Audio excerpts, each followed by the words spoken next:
The Sony FX3 is now over 4 years old. Because of that, in my opinion, the specs and image quality it creates is not enough to justify the price tag alone. But even though that might be true, I still decided to go ahead and pick one up, and I'm really glad I did. Here's why.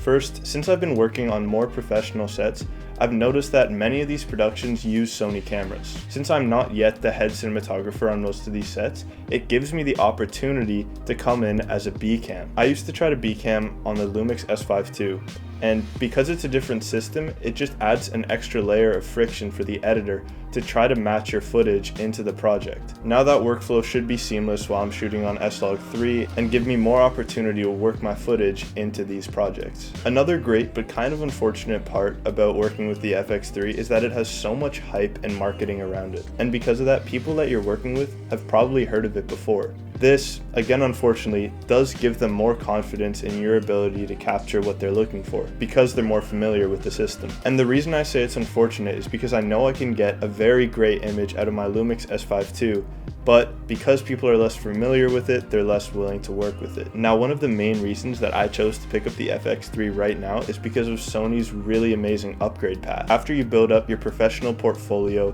with the FX3, then you can upgrade to incredible cameras like the Sony FX6, the FX9, the Burano, or the Cinema Beast, the Sony Venice, which has shot crazy films like Avatar: The Way of the Water, Killers of the Flower Moon, Black Panther, Wakanda Forever, and many more huge films. So you won't really be limited in any way. This means that all the time you put into learning Sony's cameras won't be wasted. Then once you do end up upgrading, you can use the FX3 as an incredible little B cam, or even your main cam if you're looking to have a more low profile rig. And all the money you put into Sony's E-mount class will not go to waste, since you can use it on any future Sony camera that you end up buying. And speaking of lenses, that is another huge reason why I went with the FX3. Coming from Lumix's L-mount system, there is way more choice that you have through Sony.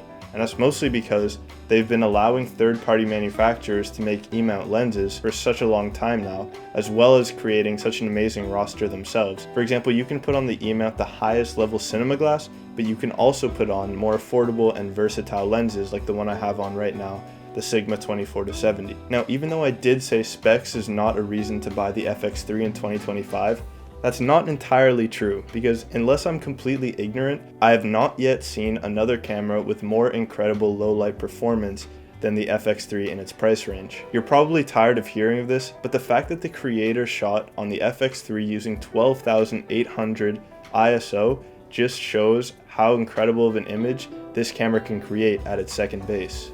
And another technical aspect that I want to mention about the FX3 is its really solid rolling shutter performance, which to me was worth getting over the Red Komodo's even better global shutter, because I know that Reds can be quite difficult to work with, and at this point in my career I value more the ease of use of the FX3 because I still do some run and gun style shoots. And next, one of the biggest reasons that I switched over from the S5 II to the FX3 is because the S5 II had a pretty significant HDMI lag, which makes it really hard to pull focus and capture really fast-paced movement. And I was kind of getting tired of taking the risk of missing important moments. And now using the FX3, I really barely notice any HDMI lag whatsoever. If you're anything like me, you're probably obsessively watching videos about the FX3 right now as you procrastinate your buying decision. And I know, it's a very complicated and nuanced buying decision to make, and it's a lot of money. But I would highly recommend not just listening to random people like me, but also really reflect on your own needs and what would genuinely have a positive impact on your journey as a filmmaker. And also, I just want to mention what's given me a lot of confidence in this purchase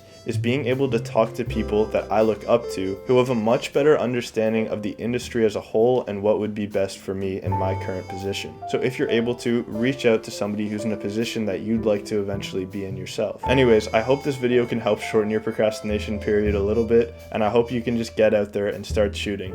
Thank you so much for watching, and I will see you in the next one.